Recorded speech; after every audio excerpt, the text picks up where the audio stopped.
I switched from dealing with a lot of problems at work to working at a candy store with Ben. It was a big change, but I liked it. Before, I was always busy fixing things at my job, but now I was surrounded by sweet treats. Ben's family owned the store, and soon I was helping with the money stuff. Our shop was doing well, and one Monday, Ben greeted me with a smile.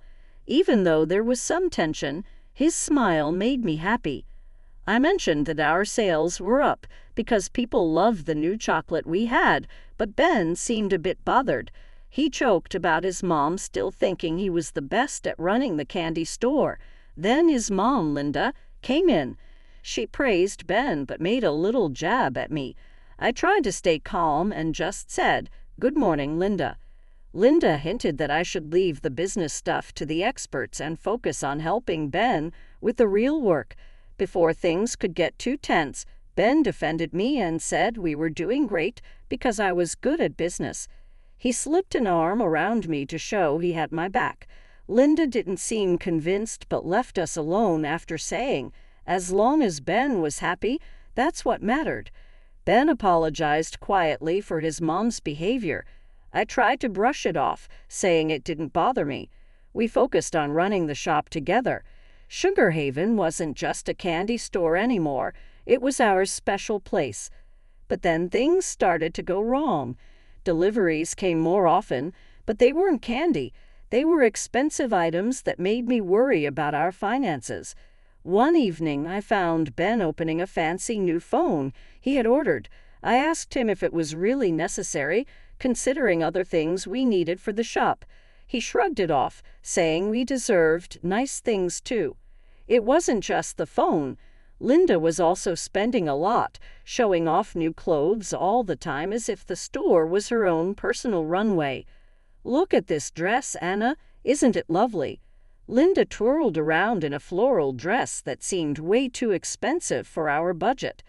"It's nice," I said, trying to sound indifferent, "but shouldn't we save up to fix the sign outside?" Linda brushed off my concern, patting Ben's cheek. "Nonsense, the store is doing great, Benjamin.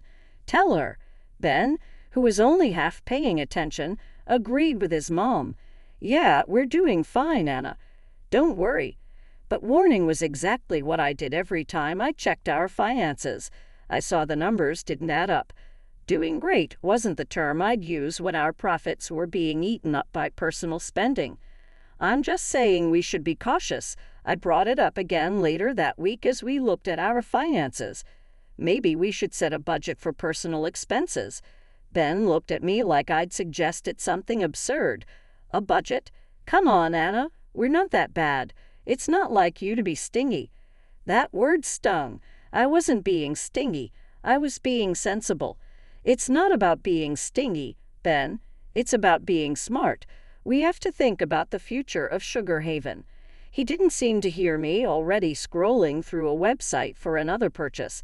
"You worry too much," he said, half distracted. "It'll all work out." Things took a turn when Linda decided to bring in extra help. It was a Tuesday, our inventory day, and I was knee-deep in organizing candy jars when she walked in with a girl who couldn't have been older than 20. "Anna, this is Tessa," Linda announced proudly. "Tessa, dear, this is Anna, my son's assistant." I straightened up, wiping my hands on my apron. "Nice to meet you, Tessa, but I'm actually the co-manager here." Tessa smiled, but it didn't quite reach her eyes. "I've heard a lot about you." "I'm really excited to be part of the team." I glanced at Linda, whose smug look told me she hadn't consulted Ben about this new hire.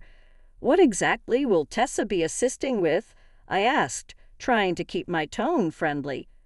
"Oh, she's going to help out with the business side of things.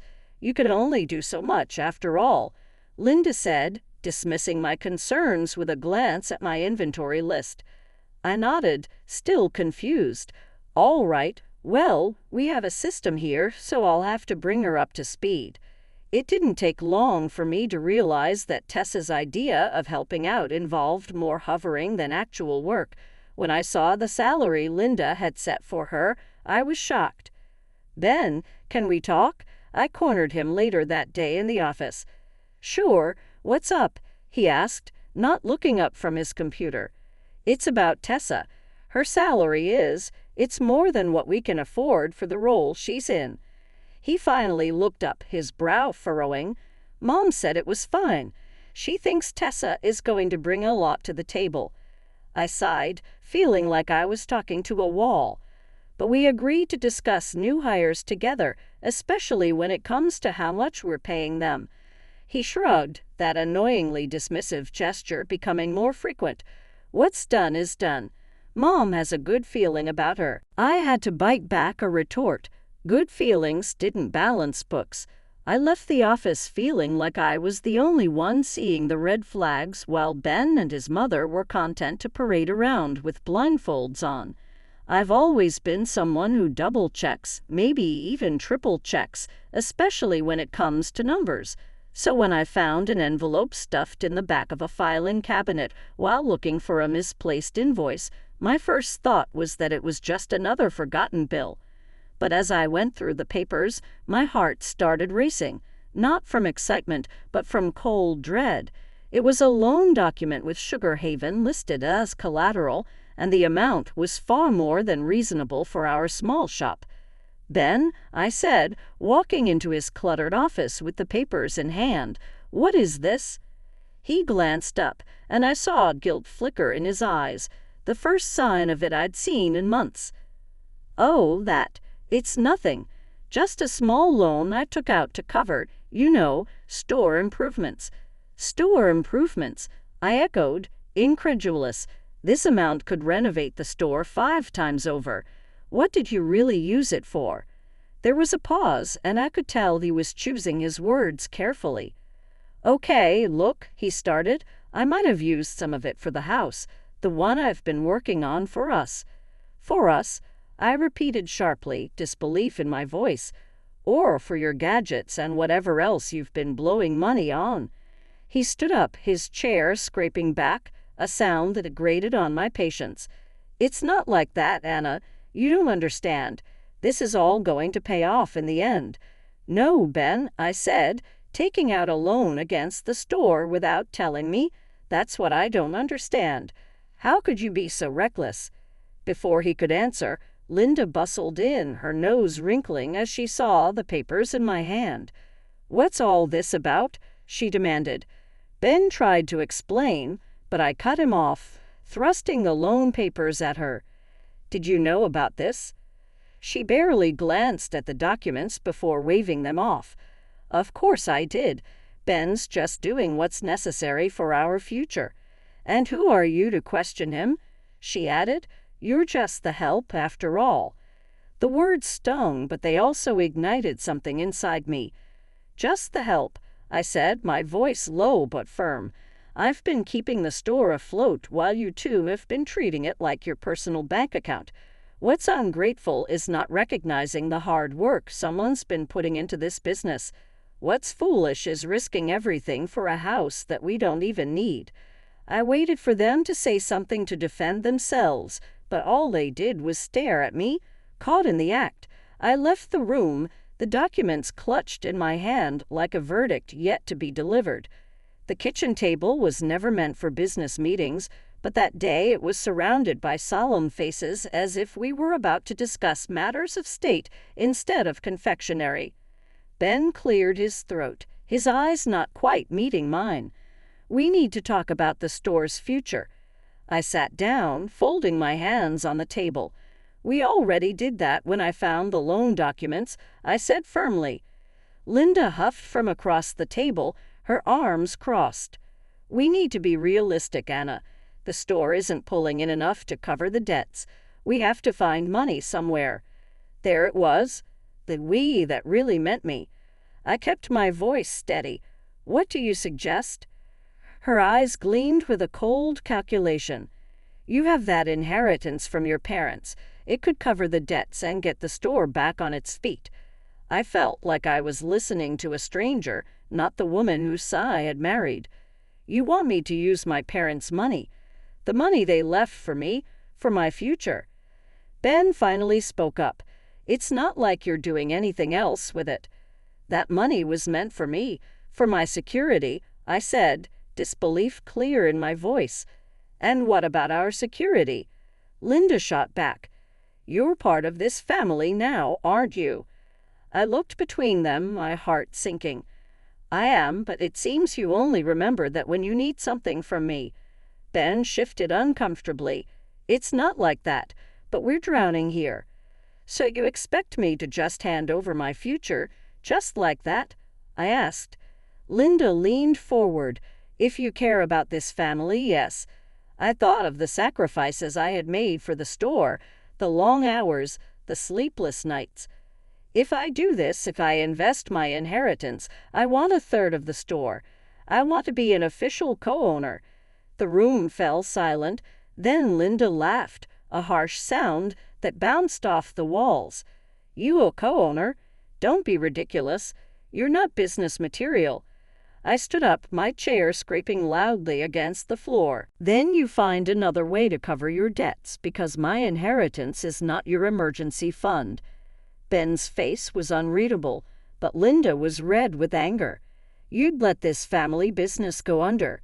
"I've tried to save it," I said, my voice quiet but firm. "But I won't set myself on fire to keep you warm."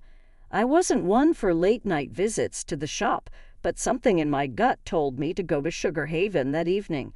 The place was dark, as expected, but the faint glow of a light from the back office wasn't. I pushed the door open, the familiar tinkle of the bell sounding almost ominous in the silence. The sweet scent of confectionery, which usually comforted me, now felt heavy, loaded with the scent of betrayal. As I walked towards the back, the murmurs from the office grew clearer. Then I saw them through the partly open door, Ben with his arms around the new assistant Tessa, who giggled at something he whispered in her ear. I pushed the door open fully, and they sprang apart, their expressions turning from shock to guilt within seconds. "Anna," Ben stammered, straightening his shirt. "What are you?" "It's not what it looks like," he said. I crossed my arms, feeling a cold calm settle over me. "Really? Because it looks like I just caught my husband with his arms around another woman." Tessa was smoothing her hair back, looking anywhere but at me. "We were just going over inventory at midnight," she said, her tone shaky. "With the inventory in your arms," I said, my tone dry. Ben's eyes were pleading now. "Anna, please, you're blowing this out of proportion." I laughed, a short and humorless sound. "Am I? Because from where I'm standing, it looks pretty clear to me." He took a step towards me, and I held up a hand. "Save it, Ben. I don't know what's worse, the cheating or the pathetic lies." Tessa finally spoke up, her voice small. "I'm sorry, Anna. I didn't mean for any of this to happen." I looked at her, really looked at her, young, naive, and caught in the web of a man who couldn't take responsibility for his actions. "You should be, and you should also be looking for another job." The protest was immediate. "You can't fire her for this." I turned to him, my resolve steel. "I can and I will, and I'll be looking for a good lawyer in the morning." His face paled. "Anna, please, let's talk about this." "There's nothing to talk about," I said, cutting him off. "You've made your choices. Now you get to live with them."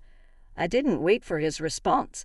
I walked out of there with my head held high, the sound of Ben calling after me fading into the background.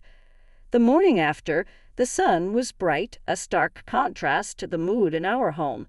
I'd spent the night at my own place, the one I kept as a rental property. As I sat at the kitchen table, my phone buzzed with a message from Ben. I considered not even reading it, but curiosity got the better of me.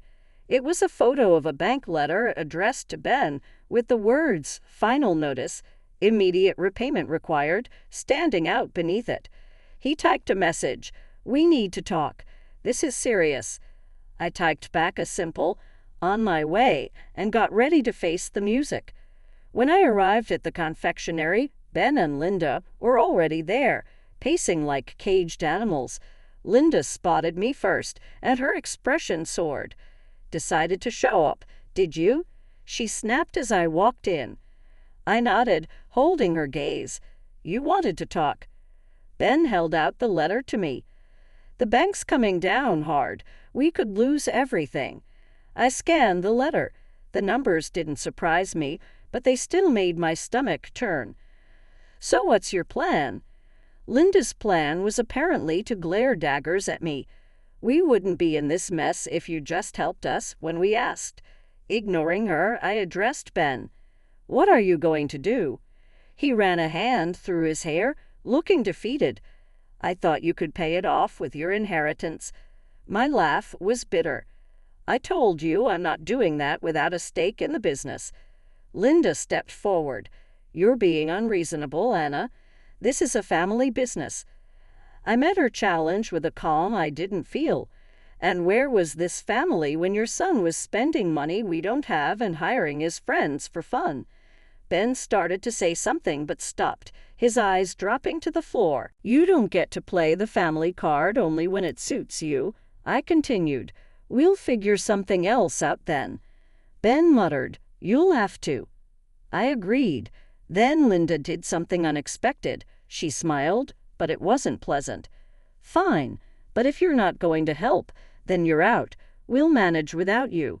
You're fired." I stared at her, letting the silence stretch out before I matched her smile with my own. "Okay." Their surprise was almost comical. "Just like that?" Ben asked, his voice incredulous. "Just like that," I confirmed, "but I want you to know I took photos of you and Tessa. I have records of all the money you've wasted. If you think you can fire me and sweep all this under the rug, you're wrong." Linda's smile vanished. "You wouldn't dare." "Oh, but I would.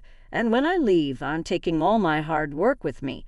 You can explain to the bank why the business is about to tank without the person who was actually running it."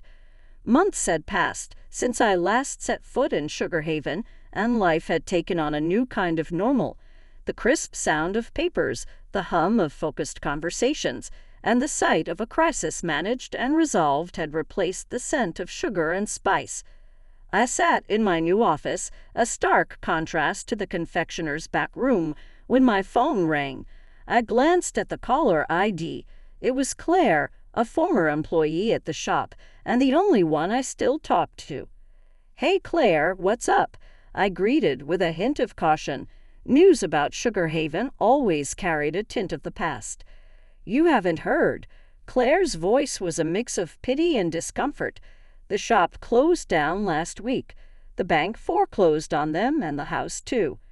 I leaned back in my chair, a weight lifting off my shoulders that I hadn't realized was there. "I see. And Ben and his mother?" There was a pause. "They're not doing great. Rumor has it they've moved in with his aunt. No one's seen them much." I sighed, not quite sure how to feel. "Thanks for letting me know, Claire." She hesitated before adding, "Anna, everyone knows you were the heart of that place. It was never the same after you left." A small, sad smile touched my lips. "I appreciate you saying that. How about you? Found a new job yet?" "Yeah, I'm working at a bakery downtown. It's not Sugar Haven, but it's a start." "That's great to hear. You always had a talent for baking. I'm sure you'll do well there." We chatted for a few more minutes before saying goodbye. I hung up and looked out the window at the bustling street below. There was a knock at my door. "Your 3 o'clock is here, Anna." "Thanks. Send them in," I responded, shaking off the remnants of nostalgia. The clients came in, a husband and wife team, looking worried about their own business. I stood to greet them, ready to dive into another challenge. "We've heard great things about you, Anna," the wife said as we sat down. "They say you're the best crisis manager in town." I smiled, the title sitting comfortably with me. "I'll do my best to live up to that reputation. Now, tell me about your business, and let's see how we can turn things around." As they spoke, I listened, already forming strategies in my mind. This was my world now, where every problem had a solution and every crisis was an opportunity.